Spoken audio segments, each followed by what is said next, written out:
जब हमारे फूल से रिश्ते के बीच कास्ट आ गई। कितना मुश्किल होता है ना आज के जमाने में कि एक अच्छा लड़का मिल सके या एक अच्छी लड़की मिल सके जिसके साथ कई साल गुजारने के बाद ऐसा लगता है कि यार शादी तो इसी से करनी है, चाहे कुछ भी हो जाए। क्योंकि इतने सालों बाद भी जब आप उसकी ओर देखते हो तो वही प्यार होता है, वही केयर और वही तड़प होती है। कुछ इसी तरह था हमारा भी रिश्ता। मतलब मेरे लिए वो शख्स दुनिया का सबसे हसीन शख्स था जिसमें सारी खूबियां थी जो मुझे अपने लाइफ पार्टनर में चाहिए थी। बस हमारे बीच जो एक कमी थी वो यही थी कि हमारी कास्ट रिलीजन अलग थे।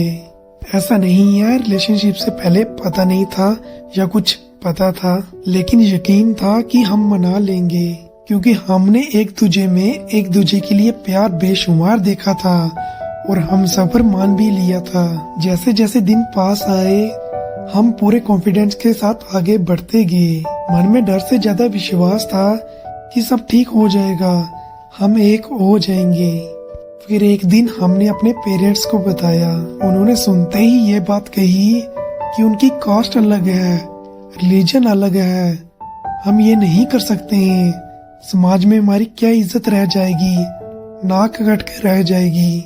उनके माँ बाप ने तो ये कहा, पर मेरे माँ बाप ने तो मारपीट शुरू कर दी कि मेरी हिम्मत भी कैसी होगी ये सब करने की। हमारे पेरेंट्स ने हमें स्ट्रिक्टली मना कर दिया कि हम एक दूसरे से किसी भी तरह का कांटेक्ट ना रखें और हमें तरह तरह की धमकियां देना शुरू कर दिया।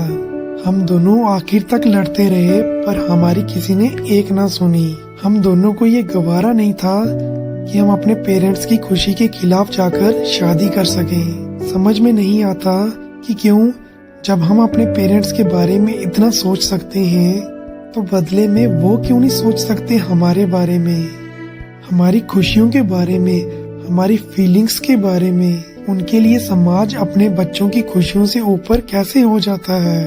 कैसे उन्हें ये गवारा होता है कि बच्चा सारी जिंदगी तड़पता रहे पर उनकी खुशी को नहीं आगे रखेंगे हर एक चीज के।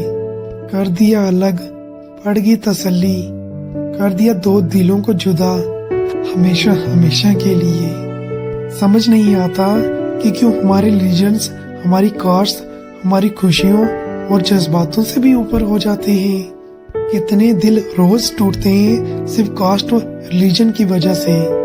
कितने मोहब्बत करने वाले बिछड़ते हैं इन सब की वजह से। समझ नहीं आता कि अपने ही क्यों अपने ही दर्द को नहीं समझते। हम जरूर तड़पे हैं पर हमारी आने वाली जनरेशन को हम नहीं तड़पने देंगे, चाहे कुछ भी हो जाए।